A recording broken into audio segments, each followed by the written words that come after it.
Good morning everyone, आप सभी लोगों का स्वागत है। आज हम लोग 10 मई 2024 के ई-डीएनए सीरीज में बात करने वाले हैं डेली न्यूज़पेपर एनालिसिस पर, जिसमें हम लोग दैनिक जागरण राष्ट्रीय संस्करण पर और जनसत्ता से संबंधित न्यूज़ को कवर करेंगे, जो प्रीलिम्स, मेंस और इंटरव्यू ओरिएंट के साथ साथ आपके निबंध पेपर के लिए भी उपयोगी होगा। तो चलिए आगे बढ़ते हैं और देखते हैं कि आज के टॉपिक कौन कौन से शामिल हैं। तो देखिए, हरियाणा में राष्ट्रपति शासन की मांग की गई है, तो इसके सारे एस्पेक्ट को पीटी और मेंस एस्पेक्ट को देखने का प्रयास करेंगे।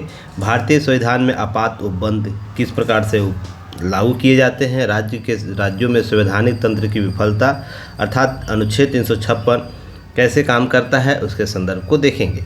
चेन्नई में देश की पहली सफल रोबोटिक साइटोडेक्टिव सर्जरी कराई गई है, तो यह किस प्रकार से आपको पीटी फैक्ट आपको यहाँ से प्रश्न पूछे जा सकते हैं, उसे देखेंगे। फिर उसके 12% बच्चों को खसरे के टीके नहीं लगे हैं, तो टीकाकरण अभियान क्या है भारत में, उसे देखेंगे। मिशन इंद्रधनुष कार्यक्रम क्या है, उसे देखेंगे। और तीव्र मिशन इंद्रधनुष क्या है, उसे भी देखेंगे।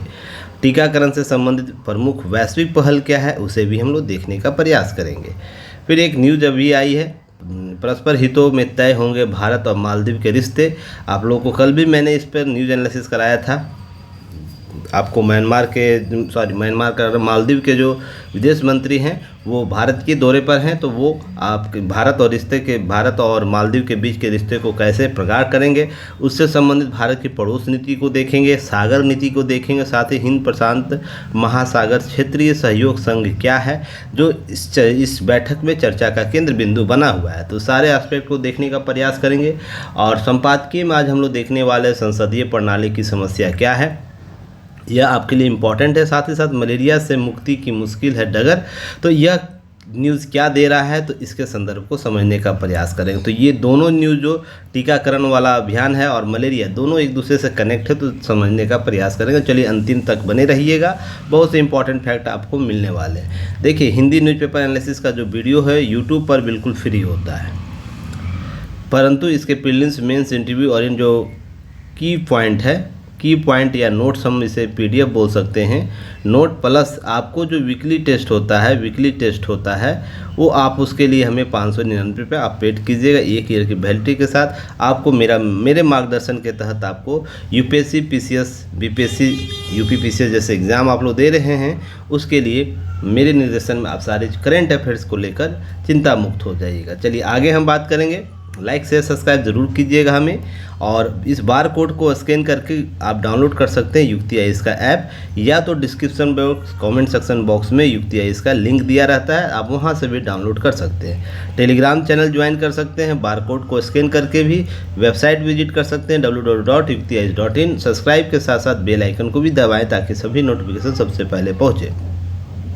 चलिए बात करते हैं, पहले न्यूज़ पर आते हैं। प्रीलिम्स फैक्ट है, प्लस यहाँ से मेंस के भी फैक्ट आपको बनेंगे, और यह आपको यूपीएससी के जीएस पेपर 2 में प्रश्न पूछ सकता है, बीपीएससी के जीएस पेपर 2 में प्रश्न पूछ सकता है, जहाँ पर पॉलिटी का सेक्शन आप लोग दिया गया है। तो यह विपक्ष ने सरकार का इस्तीफा मांगा है, राष्ट्रपति शासन की मांग की गई है, ऐसा हेडिंग है।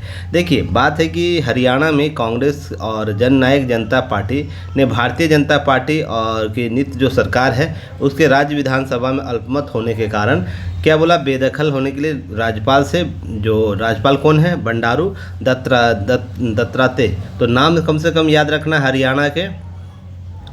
हरियाणा के कौन है राज्यपाल, इसका नाम याद रखना है क्योंकि चर्चा में। इसके साथ साथ किन किन राज्यों का राज्यपाल याद रखना है, बिहार नाम याद रखना है, यूपी रखना है, एमपी का रखना है, वेस्ट बंगाल का रखना है, छत्तीसगढ़ का रखना है, क्योंकि सभी राज्य चर्चा में रहे हैं।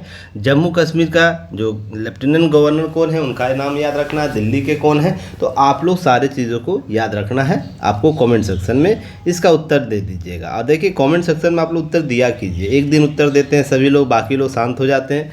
क्वेश्चन पूछा जाता है, उसके लिए कुछ एस्पेक्ट होते हैं, ठीक है ना, कि आप लोग जिंदे रूप से काम कर रहे हैं, एक्टिव रूप से काम कर रहे हैं। चलिए आगे हम बात करेंगे। देखिए, इसके अतिरिक्त बातें चल रही हैं, आपको सारी चीज़ें चल रही है, अल्पमत में सरकार है। अब यहाँ पर राजनीतिक उठापटक होगी। हालांकि लोकसभा चुनाव चल रहे हैं, उसके बीच यह असमंजस की स्थिति बनी हुई है, क्या राष्ट्रपति का शासन लागू होगा या नहीं, सारी बातें यहाँ तथ्य के साथ आ रही है। पर आपको एग्जाम ओरिएंट क्या निकालना है कि जैसे भारत में राष्ट्रीय आपात को लेकर प्रबंध क्या किए गए। ध्यान रखिएगा 1935 के अधिनियम के तहत, जो भारत सरकार अधिनियम ब्रिटिश काल में बनाए गए थे, 1935 के अधिनियम के तहत आपातकाल के उपबंध लिए गए हैं। ध्यान रखिएगा भारतीय संविधान का जो आपको भाग 18 है, उसके अनुच्छेद 352 से लेकर 360 तक क्या किए गए, आपातकाल के संदर्भ में प्रावधान है। पहला जो है राष्ट्रीय आपात 352 के तहत लगता है, जिसमें हम लोग बात करेंगे। फिर राज्यों के संवैधानिक तंत्र विफलता राष्ट्रपति शासन की बात करता है, जिसमें अनुच्छेद 356 के तहत लगता है। वित्तीय आपात 360 के तहत लगता है। तो इस प्रकार से 3 आपात देश में लगते हैं अलग अलग अनुच्छेदों के तहत। अब ये प्रावधान केंद्र के किसी भी असामान्य स्थिति से प्रभावी रूप से निपटने को सक्षम बनाता है। अर्थात देश में ऐसी कोई स्थिति बन जाएगी जिसके आधार पर उसके शासन प्रशासन को चलाने के लिए विशेष प्रावधानों की आवश्यकता होगी, तो वो इसी एक्ट के तहत प्रावधान दिए गए। अब ध्यान रखें, इन प्रावधानों को जोड़ने का उद्देश्य क्या होता है, देश की संप्रभुता बनी रही, एकता बनी रही, अखंडता बनी रही, लोकतांत्रिक राजनीतिक व्यवस्था तथा संविधान की सुरक्षा। आपसे प्रश्न यहाँ पूछा जाएगा तो इन शब्दों का उत्तर आपका उत्तर में होना चाहिए जब आपातकाल के प्रावधान की बात की जाए। इसके उद्देश्य क्या रहे हैं, इसका उद्देश्य, मूल उद्देश्य यही होता है देश की संप्रभुता, एकता, अखंडता, लोकतांत्रिक राजनीतिक व्यवस्था और संविधान की मूलभूत सुविधाएं सुरक्षित रहे। क्लियर है। अब यहाँ पर 3 प्रकार के आपातकाल 3 बार लग चुके हैं। ध्यान रखिएगा, हम आपातकाल की उद्घोषणा की बात करते हैं। भारत चीन युद्ध 1962 के दौरान पहला राष्ट्रीय आपात लगा था। उसके बाद आपको भारत पाकिस्तान युद्ध के 1971 में लगा, और आंतरिक अशांति कारण 1975 से 77 के बीच लगा था, जिसे हम लोग क्या कहते हैं, इमरजेंसी कहते हैं, द इमरजेंसी के नाम से जानते हैं। और यहाँ पर 1975 से 1977 तक चली थी। यह 3 प्रकार के, अब 3 बार यहाँ पर आपातकाल लग चुके हैं। उसके अतिरिक्त हम बात करें 352-56 में जो बातें की गई आर्टिकल संवैधानिक तंत्र की विफलता की, जो हरियाणा में मांग करी, उसके संदर्भ को समझिएगा। 356 को लगाने से पहले 355 की आवश्यकता होती है।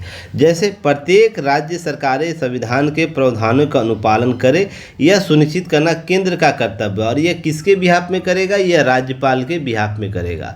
राज्यपाल से केंद्र बार बार क्या करता है, मांगता है रिपोर्ट कि राज्य का क्या संवैधानिक स्थिति सही है या नहीं है। अब राज्यपाल अगर ये अनुशंसा कर दे कि किसी XYZ राज्य की, है ना, जहाँ वो नियुक्त है, उसकी संवैधानिक विफलता हो गई। अर्थात संवैधानिक विफलता कहने का मतलब है, सीधा सा अर्थ है कि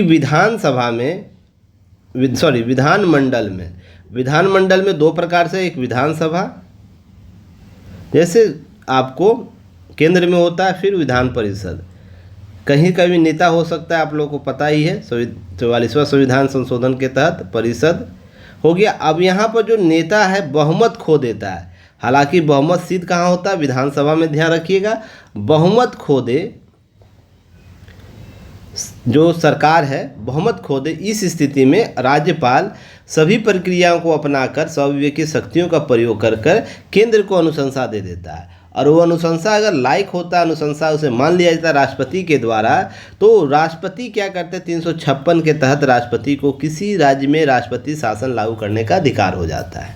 यह मुख्यतः उसकी मान्यता पर निर्भर करता है कि राज्य में सरकार संविधान के प्रावधानों के अनुरूप है या नहीं, चल सकती या नहीं, इसकी जांच वो स्वयं के स्तर पर करेगा। अब ध्यान रखिएगा, किसी राज्य में संवैधानिक तंत्र के विफल होने की स्थिति में लागू किया जाएगा यह संवैधानिक तंत्र, अर्थात सरकार की बहुमत की स्थिति की बात हो रही है। क्लियर है। यहाँ पर अन्य संदर्भ नहीं समझना, केवल सरकार वहाँ चलाने लायक है ना। मान लीजिए विधानसभा चुनाव हुआ और चुनाव साझी सरकार से चल रही है, बहुमत जो सीट है उसके आधार पर वो बहुमत खो दे रहा है। ठीक है, उसी के संदर्भ में समझने की आवश्यकता है। अब राजनीतिक उद्देश्यों के लिए 356 के दुरुपयोग को लेकर चिंता लंबे समय से विवाद और बहस का मुद्दा है। अब इस पर कई बार सुप्रीम कोर्ट में मामले जा चुके हैं कि जो स्थिति संवैधानिक विफलता की बताई जाती है, क्या वो युक्तियुक्त रूप से सही है या नहीं है, सच से करीब है या नहीं, ये सब तथ्य देखने को मिलते हैं। तो इसके अतिरिक्त आपको ध्यान रखनी है कि अनुमोदन और अवधि क्या होती है। अगर किसी भी राज्य में, भारत के किसी भी राज्य में संवैधानिक तंत्र की विफलता लगाकर 356 का प्रयोग किया जाता है तो उसकी अनुमोदन अवधि की प्रक्रिया क्या होगी। यदि राज्यपाल अथवा अन्य स्रोतों से प्राप्त जानकारी के आधार पर राष्ट्रपति को निश्चय हो जाता है किसी राज्य को संविधान के अनुसार शासित नहीं किया जा सकता है, राज्यपाल राज्य में आपातकाल की घोषणा कर सकता है। संसद द्वारा इस निर्णय को 2 महीने के भीतर मंजूरी देती है। ध्यान रखिएगा, देना अनिवार्य, अर्थात संसद कहने का मतलब लोकसभा और राज्यसभा को अनुमोदन देने की आवश्यकता है। अगर लोकसभा कार्यकाल में है तो ठीक है, नहीं तो राज्यसभा में लाया जाएगा। इससे संबंधित आपको जो मंजूरी के लिए प्रस्ताव लाए जाएंगे। अब आपातकाल शुरू में 6 माह तक लग सकता है, किंतु प्रत्येक 6 माह के बाद संसद की ही मंजूरी से, अर्थात संसद, लोकसभा और राज्यसभा की मंजूरी से ही अधिकतम 3 वर्ष तक बढ़ाया जा सकता है। ध्यान रखिएगा, 42वें संविधान संशोधन 1976 द्वारा प्रारंभिक अवधि बढ़ाकर 1 वर्ष कर दिया था, अर्थात यह 6 जो माह का अवधि था उसे 1 वर्ष कर दिया गया था, लेकिन 44वें संविधान संशोधन द्वारा पुनः इसे 6 माह कर दिया गया। तो यह पीटी फैक्ट याद रखना आप लोगों को, कब इसमें बढ़ाया गया कब नहीं बढ़ाया गया। यही 42वां संविधान संशोधन जो था आपको 75 से 77 के बीच जो आपातकाल थे उस दौरान आए थे। ध्यान रखिएगा, मूल रूप से राष्ट्रपति शासन 3 वर्षों तक चल सकता है, जिसे विशिष्ट शर्तों के साथ एक समान वर्ष 2 असाधारण वर्षों में विभाजित किया जाता है। अब वर्तमान समय में जब तक कोई संवैधानिक संशोधन न किया जाए तो प्रत्येक बार 6 माह के रूप में अधिकतम 3 वर्ष तक के लिए ही बढ़ाया जा सकता है। क्लियर है।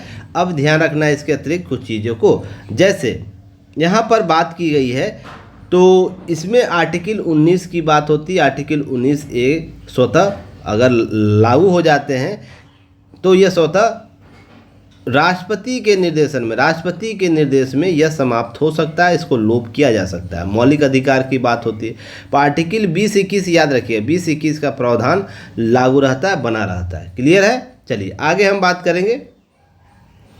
1 सेकेंड, चलिए आगे बात करेंगे। देखिए न्यूज़ है पीटी फैक्ट में, चेन्नई में देश की पहली सफल रोबोटिक साइटो-रिडक्टिव सर्जरी आपको पूरी की गई। अर्थात कहने का मतलब यह सर्जिकल जो प्रक्रिया है इसका उद्देश्य क्या होता है, ट्यूमर वाले रोगों के पेट में फैलने वाले कैंसर कोशिकाओं को कम करना, जो यह प्रक्रिया लाई जाती है। देश में पहली बार ऐसी है, चेन्नई के अपोलो कैंसर सेंटर में यह किया गया। तो पीटी फैक्ट आप लोग को यहाँ से निकाल लेना है और प्रश्न यहाँ से पूछे जाएंगे तो आपको चेन्नई टिक करके आना है। क्लियर है। आगे बढ़ते हैं। ये सब पीटी फैक्ट में आप लिख सकते हैं। अब देखिए एक इम्पॉर्टेंट न्यूज़ आया है यूपीएससी के। 1 सेकेंड रुक जाइएगा, फिर से ये इशू हो गया है।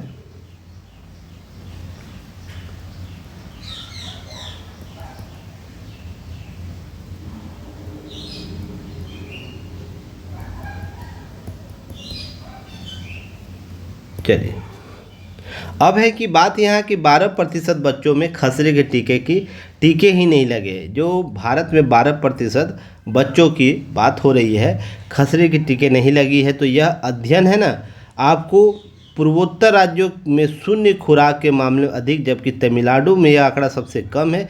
एक शोध वैक्सीन पत्रिका द्वारा प्रकाशित की गई।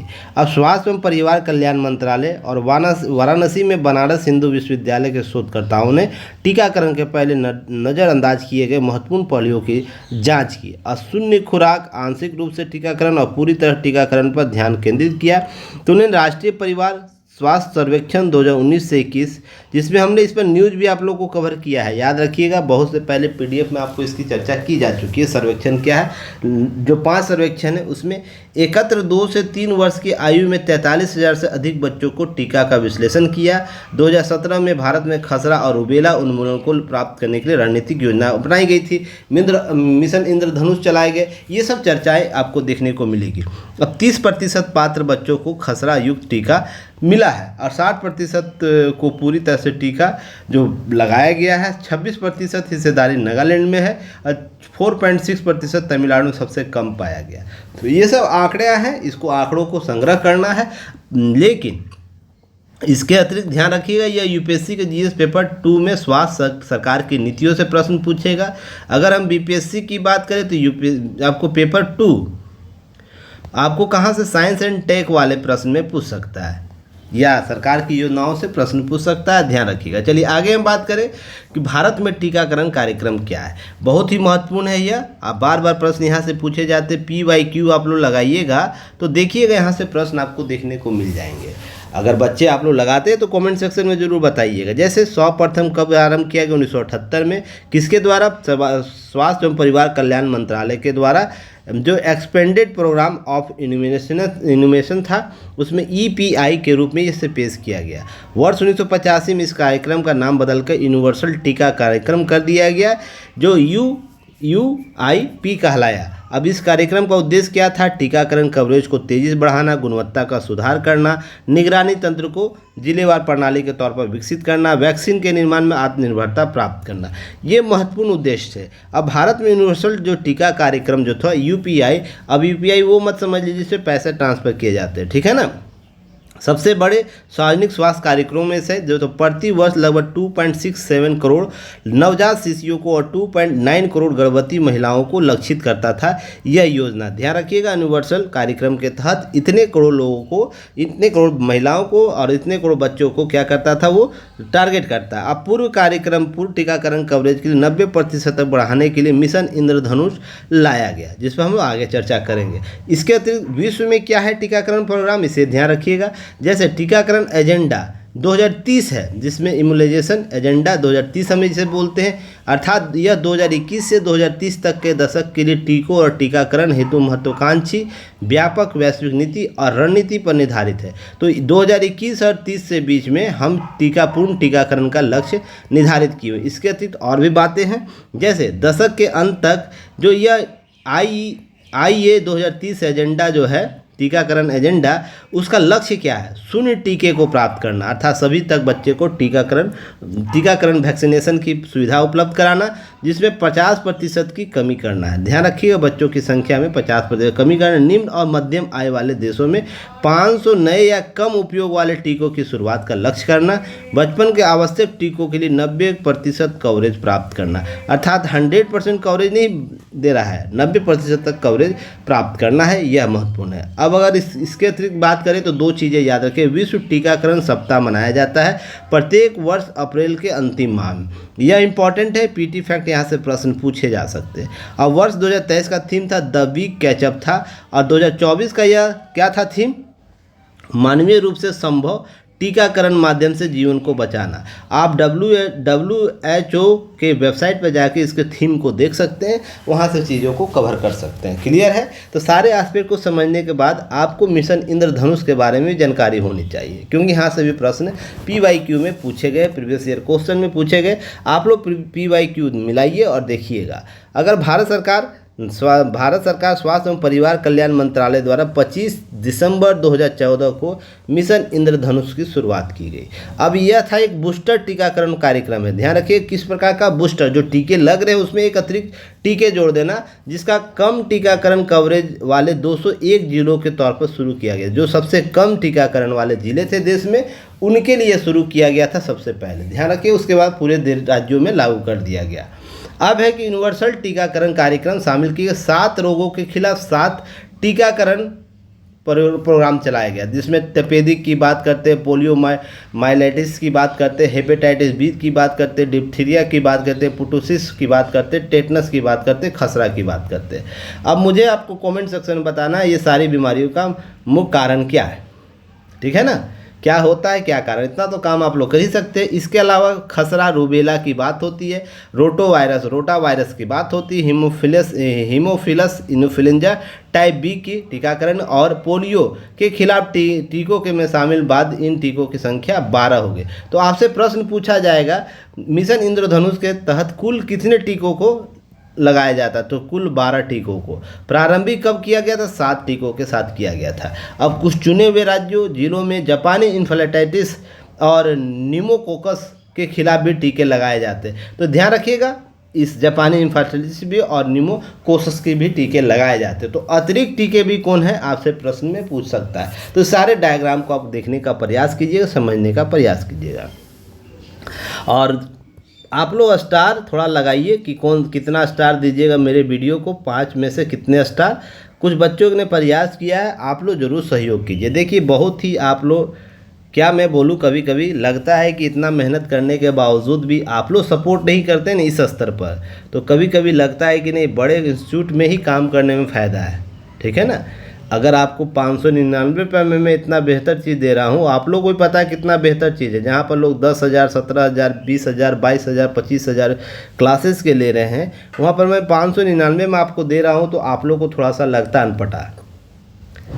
अगर 10 लोग ही देख रहे हैं, 10 लोग ही देख रहे हैं, 20 ही लोग देख रहे हैं, तो 20 लोगों का कर्तव्य है कि आप मुझे सपोर्ट कीजिए। बिना सपोर्ट के कुछ नहीं होगा। ठीक है ना। सपोर्ट कीजिएगा, मैं मजबूत होऊंगा, मैं इंडिविजुअल फिर आऊँगा तो और भी चीज़ें लेकर आऊँगा सस्ते तौर पर। अभी देखिए, मैं 400 में आप लोगों के लिए बीपीएससी का 270 टेस्ट आपको लॉन्च किया हूँ, जिसमें सब्जेक्टिव टेस्ट होंगे, आपको सब्जेक्टिव टेस्ट हैं, फुल लेंथ टेस्ट हैं। और फुल लेंथ टेस्ट 2 प्रकार के, 5 ऑप्शन वाले हैं, 4 ऑप्शन वाले हैं। ऐसा नहीं कि केवल मैं एक ही ऑप्शन का दिया हूँ। फिर उसके बाद क्योंकि बीपीएससी के दिमाग कब फिर रहा है कोई पता नहीं चल रहा, इसलिए दोनों ऑप्शन आप लोग को उपलब्ध करवा दिया हो। फिर आपको प्रीवियस ईयर क्वेश्चन करवाया हूँ। फिर सब आपको जीके, जीएस, करेंट सभी के टेस्ट में अवेलेबल कराया हूँ मात्र 400 में। इंडिया का कोई ऐसा प्लेटफॉर्म नहीं है कोचिंग, जो बड़े कोचिंग जो 400 रुपये में आपको इतने टेस्ट करवा दे। ठीक है ना। तो इस चीज़ को समझिए कि जब तक आप मुझे सपोर्ट नहीं कीजिएगा, मैं इंडिविजुअल नहीं आऊँगा, तब तक चीज़ें आप लोगों के लिए उपलब्ध नहीं हो पाएगी और भी बेहतर तरीके से। तो इसलिए कुछ चीज़ें अपने स्तर पर किया कीजिए बिना बोले हुए, और बोलना पड़ता है बार बार तो ठीक भी नहीं लगता है। ठीक है ना। चलिए अब आगे बात करेंगे। देखिए, परस्पर हितों के तय होंगे भारत और मालदीव के रिश्ते, जयशंकर जी के द्वारा बातें की गई है। अभी मालदीव के जो विदेश मंत्री है मूसा जमीर, वो भारतीय दौरे पर आए हैं, 2 दिवसीय दौरे पर आए हैं। तो उसके संदर्भ में कुछ बातें हुई हैं, बैठकें हुई। तो देखिए, यह यूपीएससी के जीएस पेपर 2 में द्विपक्षीय संबंध पड़ोस नीति में प्रश्न पूछ सकता है। अगर हम बीपीएससी की बात करें तो जीएस पेपर 1 में भी कुछ प्रश्न पूछेगा, तो जब हम राष्ट्रीय संदर्भ में बात करते हैं, या जीएस पेपर 2 में जब हम पड़ोस नीति पढ़ते हैं ना, उसमें प्रश्न पूछ सकता है। पड़ोस नीति में प्रश्न आपको पूछ सकता है, इसलिए ध्यान रखिए किसी भी पेपर से आपको प्रश्न यहाँ पूछे जाते हैं। हालांकि ज़्यादा चांसेस है जीएस 1 के ही पेपर में जो आईआर का पार्ट है उसमें प्रश्न पूछेगा। चलिए आगे बात करते हैं। अब है कि मालदीव के जो विदेश मंत्री है मूसा जमीर, वो भारतीय दौरे पाए हैं, और बखूबी दोनों कूटनीतिक भाषा में समझाया गया है कि यार दोनों देशों के एक दूसरे के हितों को ध्यान रखना होगा, नहीं तो अन्यथा क्या होते, पड़ोसी नहीं बदले जाते हैं ना, पड़ोस नीति बदल जाएंगे, जिससे आपकी समस्याएं उत्पन्न होगी। चीन आपको यहाँ से सपोर्ट नहीं करेगा।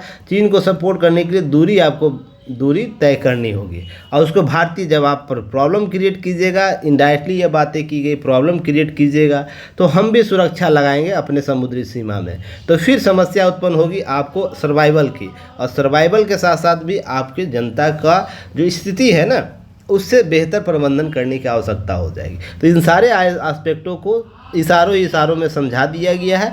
अब 2 दिवसीय दौरे पर मूसा जी आए हैं, मूसा जमीर भारतीय दौरे पर आए। द्विपक्षीय संबंधों को बढ़ावा दिया गया। सत्ता परिवर्तन के बाद जो मालदीव में मोहम्मद मोइज़ जो अध्यक्षता में नई सरकार गठित हुई, चीन समर्थन है। और चीन किस प्रकार से हम काउंटर कर रहे हैं, चीन हमारा किस प्रकार से काउंटर कर रहा है, मैंने पिछले वीडियो में बताया है। अब चीन की सक्रियता भारत के लिए बेहद अहम है। इस छोटे से द्वीप की बढ़ गई है। हालांकि भारतीय संदर्भ में चीज़ों को समझने का प्रयास कीजिएगा। विदेश मंत्री ने प्रथम पड़ोस नीति की बात की है, सागर नीति क्षेत्र में सभी की सुरक्षा संपन्नता की बात की है। तो यह संदर्भ समझने का। विकासमत परियोजना जो मालदीव में चल रही है उसके लिए भारतीय मदद की बात की है, जो लगातार हो रहा है, वहाँ के जनता को लाभ पहुँच रहा है। ढांचागत परियोजना अर्थात इंफ्रास्ट्रक्चर डेवलपमेंट के लिए मेडिकल और स्वास्थ्य सेक्टर में भी मदद देता है। तो इस सारे आयामों को गिनाया गया, समझाया गया। देखो, हम उदार नीति वाले, वसुधैव कुटुंबकम वाले देश हैं। चीन जैसे सेल्फिश और अपने राष्ट्रीय हितों को पूरा करने वाले नहीं है। अगर 10 लाख करोड़ देगा आपको तो उसके लिए वो आपसे भूमि मांगेगा, और हम लोग 10 लाख करोड़ आपको देंगे तो हम उसके लिए केवल आपसे क्या मांगेंगे, सपोर्ट मांगेंगे। बस अंतर यही है। चलिए आगे बात करते हैं। अब इसके बाद नेबरहुड फर्स्ट पॉलिसी है कि अवधारणा 2008 में अस्तित्व में आई। अपनी नेबरहुड फर्स्ट पॉलिसी के तहत भारत क्या करता है, भारत अपने सभी पड़ोसी के साथ मैत्रीपूर्ण और परस्पर लाभप्रद संबंध विकसित करने के लिए भारत सक्रिय विकास भागीदारी को सुनिश्चित करने के लिए परियोजनाओं को डेवलप करने के लिए अपनाया। भारत के जितने पड़ोसी देश है, बांग्लादेश, भूटान, नेपाल, पाकिस्तान, आपको मालदीव, श्रीलंका, फिर है ना इधर आपको म्यांमार आ जाता है। तो इस सब चीज़ों को ध्यान रखिएगा, भारत इस तरीके से सपोर्ट करने का प्रयास करता है। अब उसके अतिरिक्त अपने पड़ोसी देशों के साथ जुड़ने के लिए भारत दृष्टिकोण विशेषताएं परस्पर गैर पारस्परिक ठोस परिणाम प्राप्त करने के लिए ध्यान केंद्रित है। इसके लिए कनेक्टिविटी की बात करता है, बुनियादी ढांचे की बात करता है, इंफ्रास्ट्रक्चर डेवलपमेंट की बात करता है, विकास सहयोग की बात करता है, सुरक्षा को बढ़ाने सिक्योरिटी की बात करता है, लोगों से बीच अर्थात पीपुल टू पीपुल कनेक्टिविटी की बात करता है। तो यह समाज देखिएगा इस पॉलिसी के तहत भारत इसी तरीके से कार्य करता है। और यह कोविड के दौरान और भारतीयों को जब वापस लाया जा रहा था आपात स्थिति में, उस समय भारत के पड़ोस नीति विस्तार नीति को आप बेहतर तरीके से समझ सकते, वसुधैव कुटुंबकम की नीति को बेहतर समझ सकते थे कि भारतीय जहाज़ों को बाईपास किया जा रहा था। दूसरे देश के लोग भारतीय झंडे को अपने जहाज़ों में अपने बसों में लगा के बाहर निकल रहे थे। तो समझ सकते हैं भारत किस प्रकार से कूटनीतिक तौर पर मजबूत था। अब है कि विस्तारित पड़ोस नीति, ध्यान रखिएगा विस्तारित पड़ोस नीति जो था वो भौगोलिक रूप से भारत से दूर जैसे हिंद महासागर क्षेत्र में, दक्षिण पूर्व एशिया में और पश्चिम एशिया में, लेकिन भारत के साथ साथ महत्वपूर्ण राजनीतिक, आर्थिक, सांस्कृतिक और राजनीतिक संबंध बनाए रखते उसके लिए लागू किया गया था। वो कौन से देश थे ध्यान रखना, ये देश थे जैसे भारतीय हिंद महासागर क्षेत्र आप देख रहे हैं, पूरा हिंद महासागर क्षेत्र है यह। तो इसमें पड़ोस नीति के साथ ध्यान रखिएगा यह पड़ोस नीति के साथ भारत का था। पर उसके बाद जैसे ही विस्तार नीति आया तो ध्यान रखिएगा हमने हिंद महासागर क्षेत्र से जो भी देश सटे हुए हैं उनके साथ संबंध स्थापित किया। ठीक है, उसके साथ बहुत से देश आ जाते हैं। अगर हम इस देश की बात करें, यहाँ पर आसियान देश आ जाते हैं, ऑस्ट्रेलिया आ जाता है, छोटे छोटे देश भी आ जाते हैं। अब है कि हम जब पश्चिम की ओर जाते हैं, हिंद महासागर के पश्चिम की तरफ, तो वो मेडागास्कर से लेकर अफ्रीका के पूर्वी तट पर जो बसे देश है वो खाड़ी देशों में यमन, ओमान, ईरान देश भी शामिल हो जाते हैं। तो इस प्रकार से एक बृहत विस्तृत क्षेत्र को भारत शामिल करता अपने विस्तार पड़ोस नीति के तहत, जहां पर हिंद महासागर में सभी देशों को क्या करता है, शामिल करता है। देखिए सेनेगल है, मॉरिशस है, मेडागास्कर है, सभी देशों को यह शामिल करता है। क्लियर है। अगर उसके अतिरिक्त हम बात करें कि भारत पड़ोस नीति के तहत महत्व क्या है, तो देखिए क्षेत्रीय अखंडता सुनिश्चित करना, सभी देशों की क्षेत्रीय अखंडता अपनी अपनी है तो उसको सुनिश्चित करना, इस मंच के माध्यम से बहुपक्षीय मंचों को समर्थन करना, या राष्ट्रीय स्तर पर हो या अंतर्राष्ट्रीय स्तर पर, क्षेत्रीय स्तर पर हो या अंतर्राष्ट्रीय स्तर पर, दोनों जगह पर क्या करेगा, अखंड बहुपक्षीय मंचों पर समर्थन करना। जैसे इन देशों का अपना समर्थन है, जैसे आसियान है, सार्क है, बिम्स्टेक है, अफ्रीकन कंट्री का है, क्षेत्रीय संगठन है। तो इसी तरह अंतर्राष्ट्रीय में हम ILO कहते हैं, UN कहते हैं, और भी मंच है, वहाँ पर सभी के बहुपक्षीय समर्थन करना, सॉफ्ट पावर कूटनीति का लाभ उठाना। भारत अपने सॉफ्ट कूटनीति जो अपनाता है, जैसे आप कोरोना का काल में देख सकते हैं, वसुधैव कुटुंबकम नीति, G20 सम्मेलन में देख सकते हैं। तो इस सारे परिप्रेक्ष्य में सॉफ्ट कूटनीति का लाभ लेना, चीनी प्रभाव का मुकाबला करना। इन क्षेत्रों में चीनी प्रभाव बढ़े हैं तो क्या करना, चीनी प्रभाव को भी इससे संतुलित करना। समुद्री सुरक्षा को बढ़ाना, देख रहे हैं अभी हाल ही में समुद्री डाकियों का हमला हुआ था, तो भारत की सेना जो मरीन सेना है वो उसकी सुरक्षा के लिए तत्पर थी। अभी हाल ही में फिलीपींस में जाकर सुरक्षा दे रही है।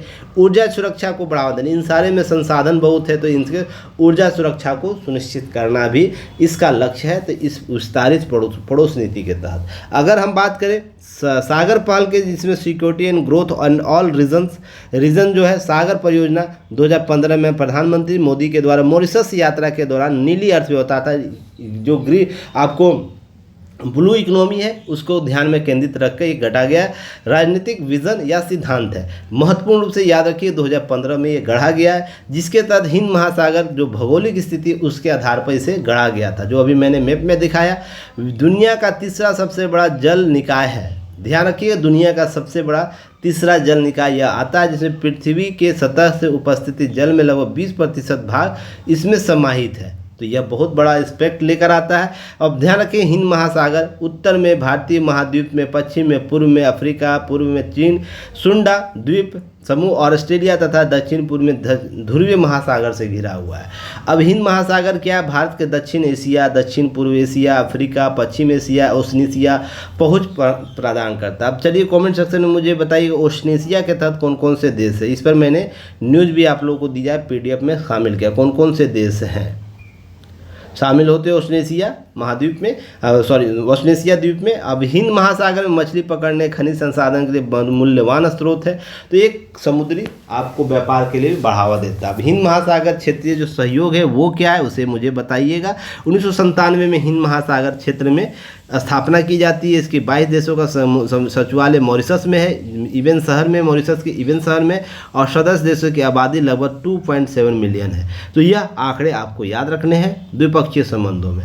अगर हम बात करें कि आज का मेंस फैक्ट में जब संसदीय प्रणाली की समस्या की हम बात करते हैं तो ध्यान रखिएगा, संसदीय समस्याओं के अतिरिक्त बहुत से व्यापक लोकतांत्रिक मूल्यों को स्थापित करने के लिए स्थापित किया गया एक प्रणाली है, जिसमें संसदीय शासन प्रणाली और संघवादी शासन प्रणाली हम कहते हैं। संसदीय शासन प्रणाली ब्रिटिश शासन व्यवस्था का प्रतिरूप के तौर पर भारत में अपनाया गया है, तो इसे ध्यान रखिएगा। यह क्या है?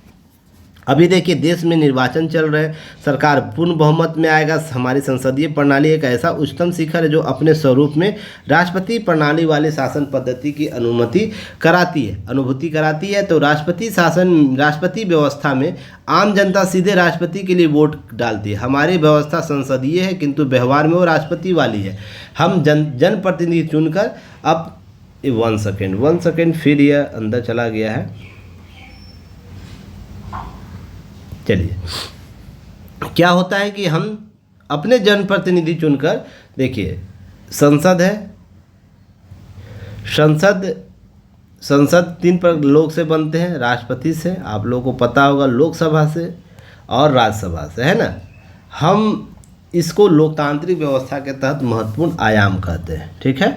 हम जनता है, जनता का शासन देश में होता है, तो जनता सभी 140 करोड़ शासन नहीं कर सकते। इसके लिए अपने जनप्रतिनिधि चुनकर कहाँ भेजते हैं? संसद में। तो संसद में कहाँ भेजते हैं? लोकसभा में भेजते हैं। और लोकसभा के जो प्रतिनिधि होते हैं वो राष्ट्रपति के नेतृत्व में क्या करते हैं? कार्य करते हैं। मंत्रिमंडल उसके प्रति जवाबदेह होता है। तो ध्यान रखिएगा, अब इस चीज़ को समझिएगा। इसी के लिए हम यह व्यवस्था करते हैं कि हमारे यहाँ राष्ट्रपति शासन नहीं है, पर राष्ट्रपति जनप्रतिनिधि वो किसके बिहाफ में काम करता है? जनप्रतिनिधि किसके बिहाफ में काम करता है? राष्ट्रपति के बिहाफ में।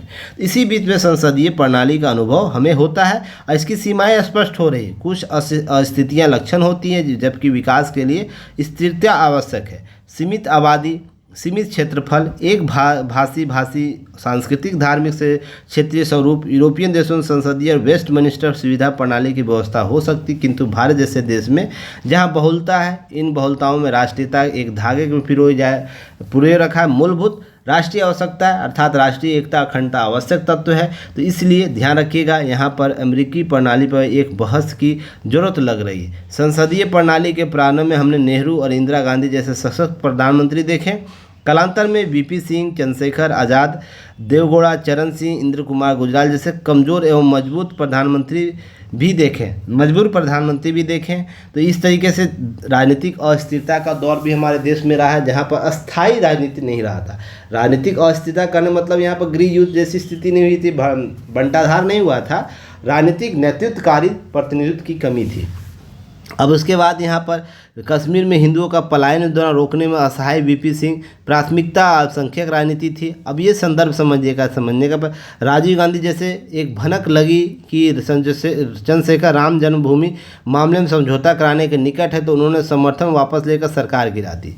अब देश में मनमोहन सिंह जैसे गठबंधन धर्म को मजबूरी बताने वाले प्रधानमंत्री भी दिखे। देखिए यह आलोचक के तौर पर देखना है, जिसमें हम लोग बात करेंगे संसदीय व्यवस्था कैसे मजबूत हो सकती। इसे है ना, इस रूप से नहीं देखिएगा पार्टी पॉलिटिक्स के तौर पर। आप एक नेतृत्व अधिकारी बनने जाइएगा, जनता का नेतृत्व करिएगा, तो वहाँ पर आपको हर वो चीज़ जानकारी होनी चाहिए जहाँ पर संतुलन की स्थिति कायम करना हो।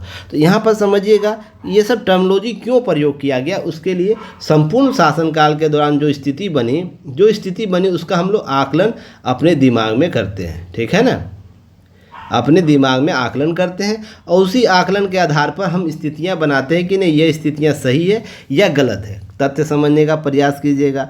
अब है कि राष्ट्रपति प्रणाली बंद हुआ, जो राष्ट्रपति नहीं हो सकते, इसमें वैकल्पिक और गैर जिम्मेदार सत्ता केंद्र में विकास असंभव है। अब संसदीय प्रणाली के साथ साथ यह समस्या यह है कि उसे राष्ट्रीय नेताओं की आवश्यकता होती है।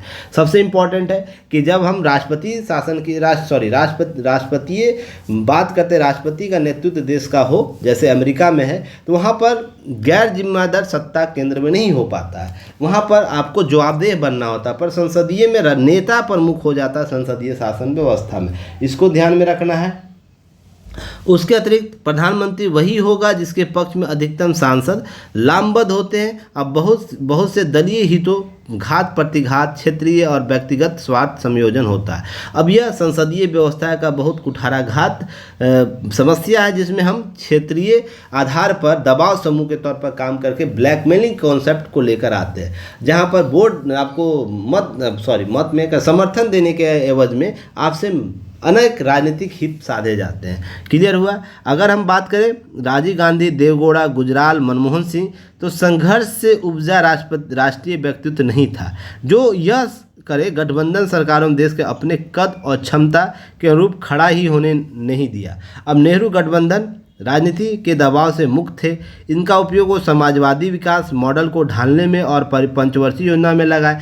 जो नेतृत्व है ना दबाव मुक्त होगा, वो देश के विकास के लिए अहम भूमिका अदाएगा। इसी तरह जो कमज़ोर होगा या गठबंधन की राजनीति से वो नेतृत्व संभाल रहा होगा, वो राजनीतिक स्वार्थों को पूर्ति करने में, राजनीतिक हितों की पूर्ति करने में ही लगा रहेगा।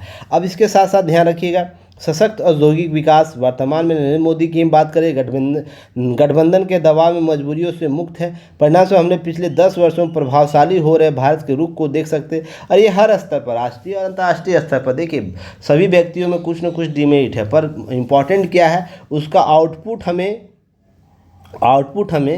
राष्ट्रीय स्तर पर और अंतर्राष्ट्रीय स्तर पर क्या मिला है, यह इम्पॉर्टेंट है। तो आपको यह कितनी दफ़ा मैंने समझा रखा है कि राष्ट्रीय स्तर पर कैसे हमने इंफ्रास्ट्रक्चर के लिए, हमने निवेश के लिए, हमने बुनियादी सुविधाओं के लिए, हमने लोगों के विकास के लिए, लोगों के भविष्य उन्मुखी लक्ष्यों को प्राप्त करने के लिए योजनाओं का क्रियान्वयन किया। अंतर्राष्ट्रीय स्तर पर मंचों की हम बात करें, संगठनों की बात करें, या विदेश नीति की बात करें, या विदेश नीति के तहत कूटनीतिक संबंधों की बात करें, सभी स्तरों पर भारत ने विगत 10 वर्षों में अपनी महत्वपूर्ण भूमिका अदा की है।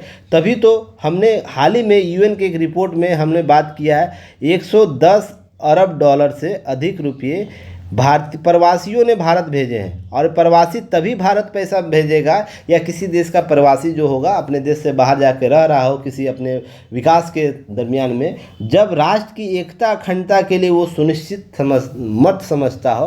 तो ये समझ रहे हैं कि यह तभी संभव होगा जब मजबूत गठबंधन की राजनीति होगी, मजबूत हमारे यहाँ शासन व्यवस्था होगा।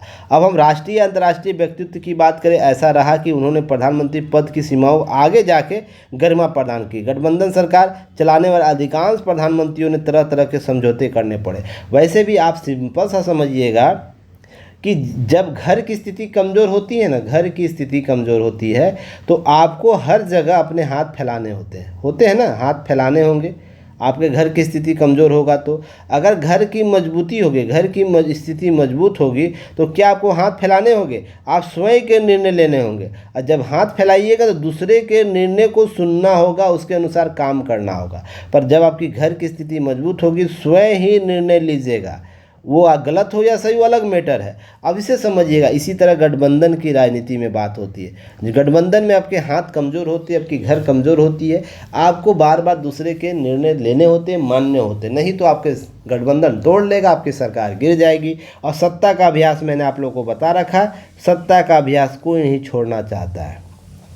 क्लियर है। इसे समझने का प्रयास कीजिए। यही सब मूल कारण आपको देखने को मिलेगा जो इस नेतृत्व में बात की जा रही है। अब भारतीय लोकतंत्र अपनी समझ शक्ति एकत्रित कर अपने आदर्श नेतृत्व के अधिक जितना अधिकार दे सकता वो दिया। अमेरिकी राष्ट्रपति स्वाभाविक रूप से उपलब्ध हैं। संसदीय प्रणाली गठबंधन की राजनीतिक गठजोड़ जोड़ तोड़ और कमजोरियां बाहरी दखल की आशंकाएं बढ़ा देती है। इसी के लिए आप देखते हैं कि लगातार हमने जो हाल ही में एक मित्रोखिन आर्काइव्स जो है भारतीय राजनीति में सोवियत संघ के दखल का आँख खोलने वाला दस्तावेज था, जहां पर राष्ट्रपति प्रणाली जादू की छड़ी भी नहीं है तो तत्काल सब कुछ सुधार देगी। इसलिए व्यवस्था को चौकादरी के जागते रहना चाहिए। ऐसा नहीं कि भारत जब संविधान बन रहा था वहाँ पर इसकी बात नहीं हुई थी कि राष्ट्रपति प्रणाली हमारे यहाँ होनी चाहिए या संसदीय प्रणाली होनी चाहिए, आपको जनप्रतिनिधित्व का प्रणाली होनी चाहिए।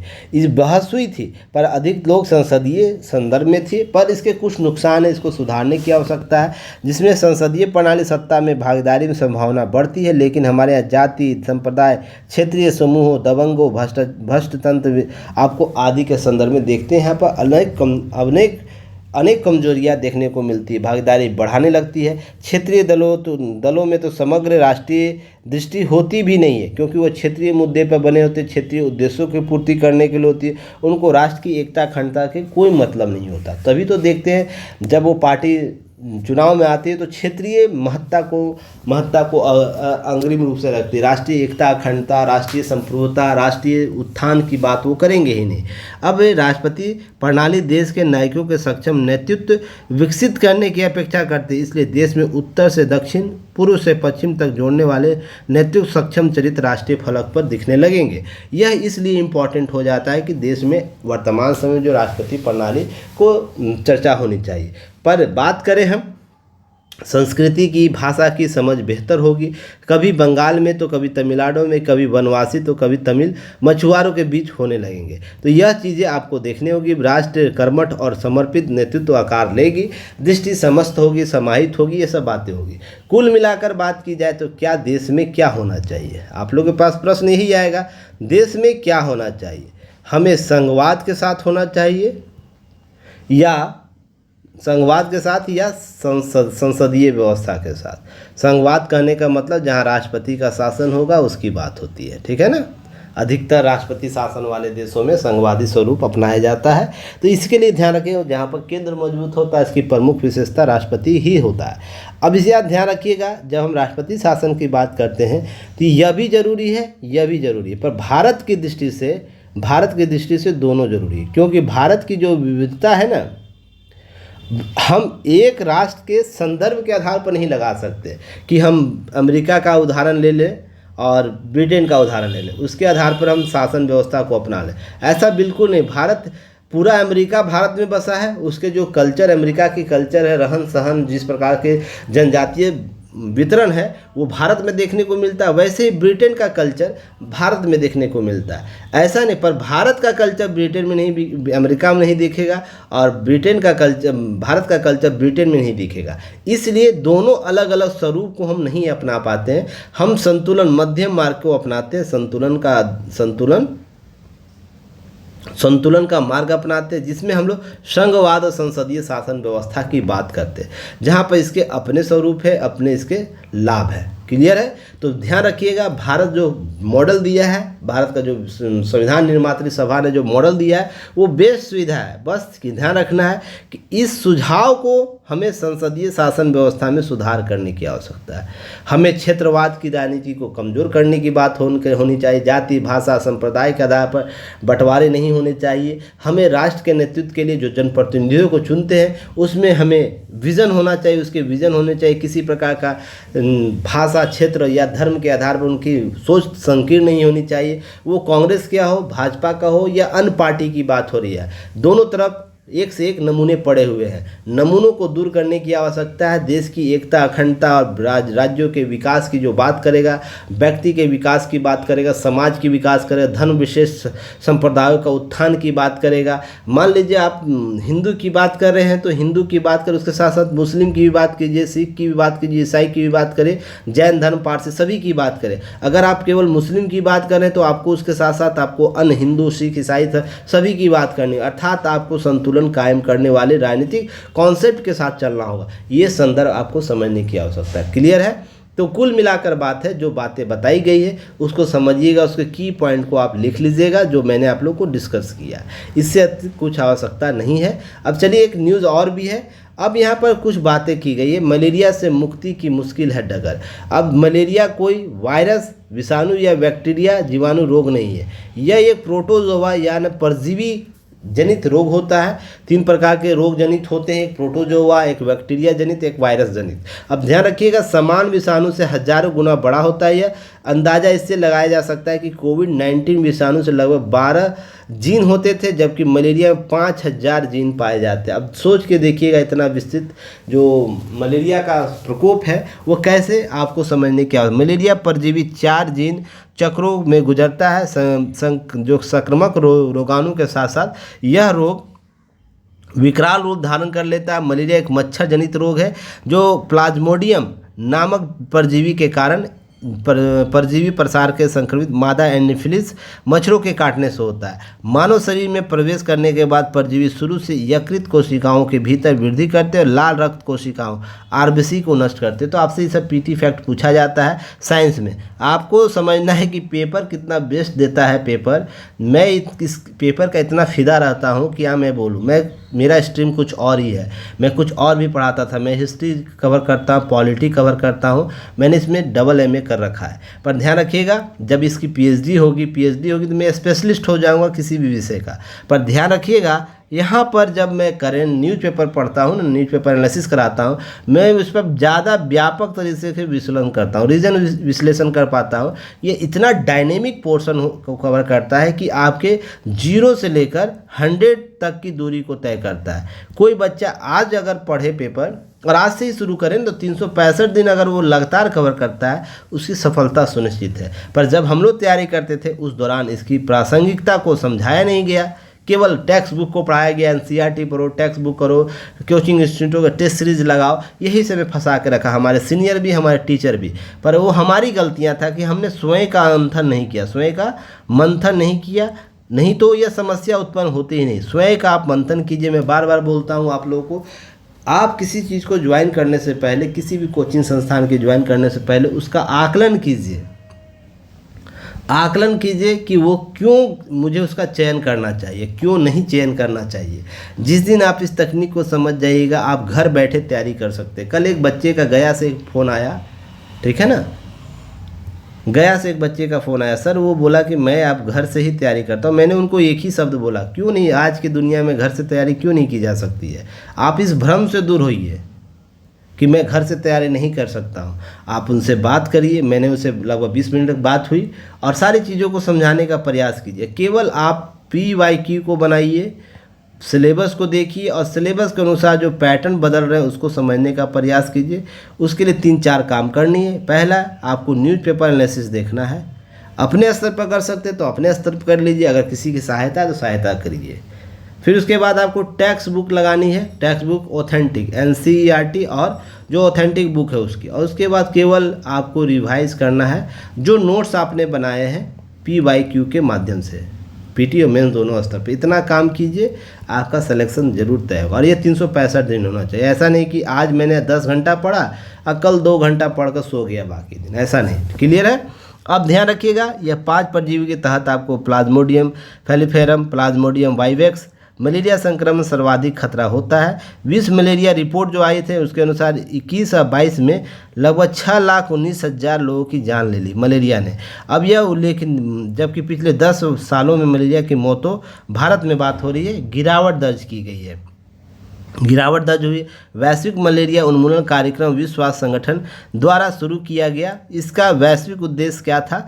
मलेरिया के नियंत्रण और खत्म करना। इसका लक्ष्य मलेरिया के मामलों में मृत्यु दर के वर्ष 2020 तक के कम से लेकर 40% करना था। 2025 तक 75% करना था। वर्ष 2015 की आधार रेखा के मुकाबले 2030 तक कम से कम 90% कम करना था। तो ये आधार दिए गए थे, तो इसे की पॉइंट के तौर पर यूज़ कर लेना है। क्लियर है? अब है कि यहाँ पर बात हुई थी मलेरिया रोकथाम नियंत्रण के लिए प्रयासों के बावजूद मलेरिया के खिलाफ लड़ाई दुनिया में अभी भी काफ़ी पीछे है। स्टेरिटा की एक रिपोर्ट के अनुसार 2022 में मलेरिया 85 देशों में स्थानिक महामारी के रूप में सक्रिय है, अर्थात वहाँ स्थानिक रूप लिए हुए, वहाँ ओरिजिन के तौर पर लिए हुए। अब मामूली सुधार के बावजूद विश्व अभी भी विश्व स्वास्थ्य संगठन के लक्ष्य से पीछे है। 2025 तक मलेरिया प्रभावित देशों में संख्या 75 तक लाने की बात कही थी। अब तक कुल 43 देशों को विश्व स्वास्थ्य संगठन द्वारा मलेरिया मुक्त घोषित किया गया। तो प्रश्न यहाँ से पीटी फैक्ट पूछा जा सकता है, अब तक कितने देशों को मलेरिया मुक्त घोषित किया गया है? तो 43 देशों को। भारत में उड़ीसा, छत्तीसगढ़, झारखंड, मेघालय, मिजोरम, त्रिपुरा मलेरिया के मामले में सबसे ज़्यादा मामले आते हैं। तो आपको प्रश्न यहाँ से पीटी फैक्ट पूछ सकता है। इन राज्यों में मानसून वाले जल भराव, वेक्टर वाहक मौजूदा कारण मच्छर पनपते हैं, मलेरिया के मामले बढ़ाते हैं। भारत एक गर्म जलवायु वाला देश है, यहाँ गर्मी और बरसात के मौसम में मच्छरों की पनपने की अनुकूलता रहती है। भारत राष्ट्रीय मलेरिया नियंत्रण कार्यक्रम 1953 में शुरू किया। 3 प्रमुख गतिविधियों केंद्रित था। डीडीटी के साथ कीटनाशक अपशिष्ट छिड़काव करना, मामलों की जांच करना और निगरानी करना, रोगियों को उपचार करना। ये राष्ट्रीय मलेरिया नियंत्रण कार्यक्रम जो था 1953, उसका मुख्य उद्देश्य था। अब मलेरिया उन्मूलन के लिए WHO के वैश्विक तकनीकी रणनीति के आधार पर जो national framework of the malaria elimination के लक्ष्य तय किए गए और 2030 तक इसे प्राप्त करने के लिए पूरे देश में मलेरिया खत्म करने का लक्ष्य रह गया। कुछ साल पहले तक कुछ देश इस जो पैरासाइटिक परजीवी थे उससे दूर होने के लिए ध्यान रखिएगा रोकथामी टीकाकरण विकसित किया। मलेरिया रोगी 2 टीके आ चुके हैं, जिसमें RTS और R21 नाम रखिए। जो मलेरिया के 2 टीके हैं, पहले क्या होता था, बूंद दिया जाता था, 2 बूंद जिंदगी के, कौन नारा आपने सुना होगा। अब है टीके दिए जाएंगे, अर्थात हाथ में, बाह में, कहीं भी आपको टीके दिए। इसका फार्मूला ऑक्सफोर्ड विश्वविद्यालय के जनरल इंस्टीट्यूट के निदेशक एनियल हिल ने तैयार किया। बच्चों के मलेरिया गंभीर मामलों को रोकने के लिए पहले प्रभावशाली 30% थी। यह एकमात्र स्वीकृत टीका है। यूरोपीय संघ के औषधि नियामक ने वर्ष 2015 में यह कहते हुए इसे मंजूरी दी कि जोखिमों की तुलना में लाभ कहीं अधिक है। कुल मिलाकर बात हो रही है तो इस टीके का प्रयोग असुविधाजनक माना गया। अब बच्चे को 2 साल से उम्र से पहले 4 टीके लगते हैं। अधिकांश बीमारियां जो हैं मेल नहीं खाते हैं। ये सब 2014 के बीच 10,000 अफ्रीकी बच्चों, ये सब आंकड़े दिए गए। अब कुल मिलाकर जो है मलेरिया के 4 जीवन चक्र बेहद अलग हैं। इसमें निपटने के लिए अलग अलग प्रतिजीन आवश्यकता होती है। ये सब बातें की गई हैं जिसको आप लोग देख सकते हैं। कुल मिलाकर भारत में R21 टीके के लाखों खुराक भंडार करके रखी गई है। इसकी तुलना में अगर हम देखें तो ऑक्सफोर्ड और एस्ट्राजेनेका जो कोरोना रोधी टीके 2020 में नए साल में पूर्व संध्या मंजूरी दी गई थी, झटपट अगले सप्ताह कई देशों ने इसके इस्तेमाल को शुरू कर दिया। अब अफ्रीका कोविड-19 तुलना में मलेरिया अधिक मौतें हो रही है, ये सब कारण बताए गए हैं। तो मलेरिया को लेकर जो चिंता व्यक्त की गई है उसमें टीके का प्रबंधन की बात की गई है। हम 2030 के लक्ष्य को कैसे प्राप्त करेंगे उसके रणनीति की बात की गई है। तो इन सारे तथ्यों को आपको देखने की आवश्यकता है। कुल मिलाकर सारे तथ्यों को समझा दिया गया। तो फिर कल हम लोग मिलेंगे एक नए न्यूज एनालिसिस के साथ। तब तक के लिए धन्यवाद। जय हिंद। ऐप जरूर डाउनलोड कीजिएगा, लाइक से सब्सक्राइब जरूर कीजिएगा, बेल आइकन जरूर दबाइएगा, टेलीग्राम से जरूर जुड़िए या तो वेबसाइट विजिट करके हमें देख सकते हैं। बहुत से कोर्स आपको BPSC, UPSC, NCERT सभी टेस्ट दिए गए। ऐप डाउनलोड कीजिए, वहाँ जाके देखिए, समझने का प्रयास कीजिए। बहुत अफोर्डेबल प्राइस में आप लोगों को चीज़ें उपलब्ध कराई गई है। तब तक के लिए धन्यवाद। जय हिंद।